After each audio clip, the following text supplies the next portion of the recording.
In 1861, when the Prince Consort Prince Albert died, Queen Victoria withdrew in mourning from public life. Over the course of the next 10 years, she only intermittently performed her public duties, and she kept away from London.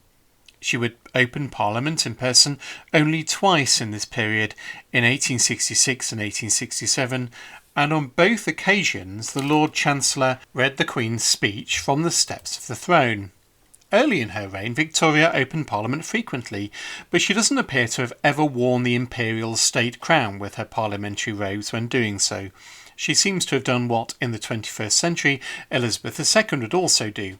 She wore the 1820 diamond diadem and had the imperial state crown carried before her on a cushion. In 1866 and 1867 she opened Parliament wearing her parliamentary robe, but over her widow's weeds, her black gown with a widow's cap and a long white veil. She seems to have topped the veil off with a small tiara. She didn't on these occasions wear the diamond diadem. It, being a full circlet, was probably inappropriate to wear in conjunction with her widow's veil. In 1870, having been out of the public eye and in seclusion for nearly 10 years, public opinion began to turn against the Queen, and she was persuaded to return to a more visible public life. And as part of preparing for that, towards the end of 1870, Garrard's, the court jeweller, made a small diamond crown for the Queen. Queen Victoria wore the crown for the first time when she opened Parliament on the 9th of February 1871. She would only open Parliament in person another 4 times during her reign, in 1876, 1877, 1880 and 1886, and each time she wore the small diamond crown. This dainty crown is designed to sit on top of the Queen's head and to work with her widow's veil. Made of silver, the small crown is 9.9 centimetres tall, has a diameter of around 9 centimetres and weighs only 160 grams, about a tenth of the weight of the imperial state crown. It is set with 1,187 brilliant cut and rose cut diamonds. It is completely traditional in style and is a miniature version in essence of the imperial state crown and must therefore be considered a substitute for it, although the state crown was also carried before Queen Victoria too. The circlet of the small diamond crown has a crest of crosses patty and fleur-de-lis. The crown has arches and is topped with a mond and a cross just like the imperial state crown. In 1837, when the state crown was made, English jewellery was still looking back to the sumptuousness of the Regency period.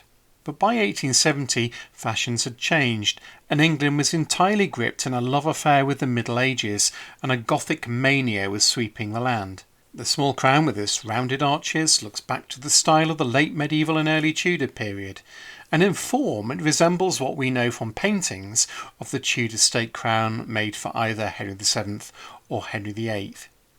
Queen Victoria would wear the crown on numerous occasions during the rest of her reign. The arches were sensibly detachable and it could be worn as a little circlet. She seems to have worn it in that configuration when hosting the formal drawing rooms at St James's Palace. She wore it in public during the celebrations for her Golden Jubilee in 1887, and the coinage minted in that year with the so-called Jubilee head upon them shows the Queen with the small crown atop her widow's veil. The inspiration for the creation of a diminutive diamond crown was without question another object that had once been in the royal collection, an object that Queen Victoria would have known very well. That object is the diamond nuptial crown of Victoria's grandmother, Queen Charlotte of Mecklenburg-Strelitz. Although made to celebrate the wedding of George III and Queen Charlotte on the 8th of September 1761, and a gift from the King to the Queen, the crown was first worn at their coronation on the 22nd of September 1761. Charlotte seems to have worn it in lieu of a state crown. In Alan Ramsay's state portrait of Queen Charlotte, painted sometime between 1761 and 1769, we see the crown resting on a cushion beside the Queen, and as we will see in a moment, Ramsay has exaggerated the size of it. It was a little state crown in miniature, with the traditional circlet of fleur-de-lis and crosses patty, with arches and a mond on top, and it was entirely set with diamonds, and was designed to be set on the top of the Queen's head as a hair ornament. The crown is no longer in the royal collection, but is among the heirlooms of the Royal House of Hanover. When Queen Victoria came to the throne in 1837, the personal union between Great Britain and the Kingdom of Hanover came to an end.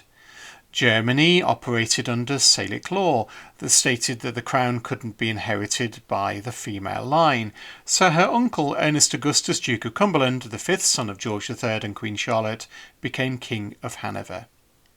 A little bit miffed that he hadn't inherited the British throne, he then claimed that some jewels that had belonged to Queen Charlotte were his legitimate inheritance, as she had given them in her will in 1818 to the House of Hanover.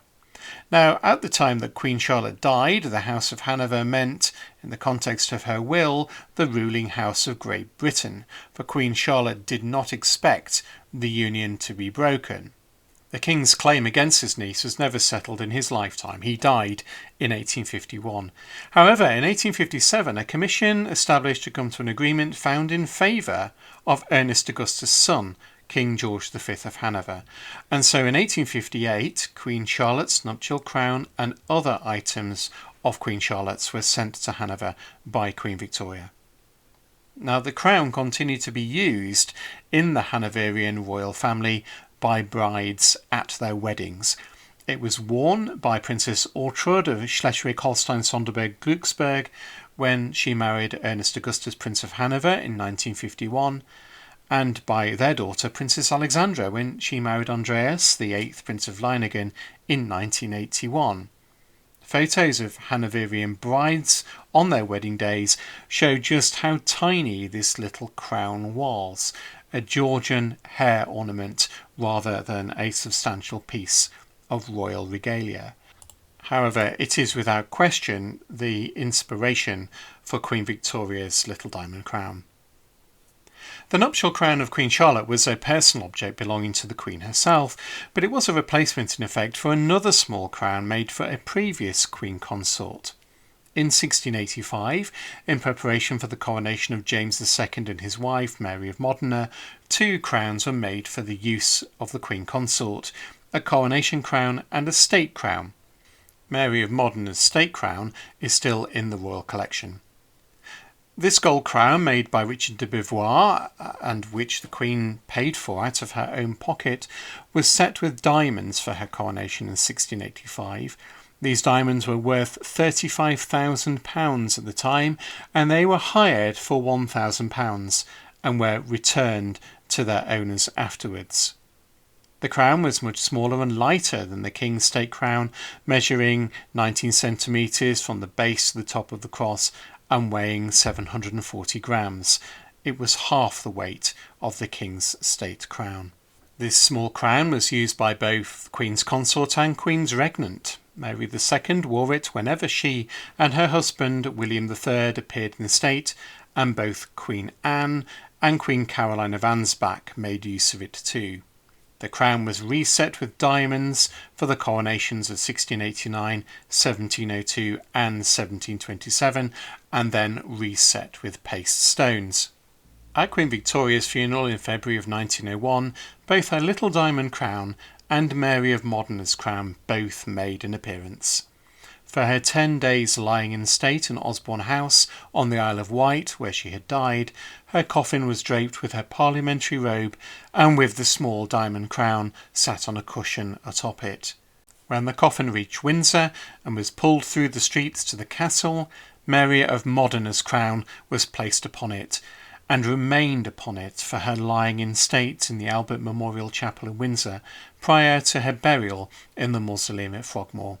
It was the last time Mary of Modena's crown left the jewel house. Queen Alexandra is known to have worn Queen Victoria's little diamond crown on occasion, but had her own crown made for her coronation in 1902 and tended to use the 1820 diamond diadem when appearing in state with Edward VII. After 1910, with fashions for headwear changing, the small diamond crown simply fell out of use and was added in the early 1950s to the regalia in the Tower of London. Thanks for watching. The latest issue of the Antiquary magazine is now available. This month I visit Fotheringay, the mausoleum of the Royal House of York and the place where Mary Queen of Scots was executed. I explore in the issue the great events that took place in this sleepy English village. If you'd like a copy, go along to the website where individual copies are available and where you can subscribe to both print and digital issues.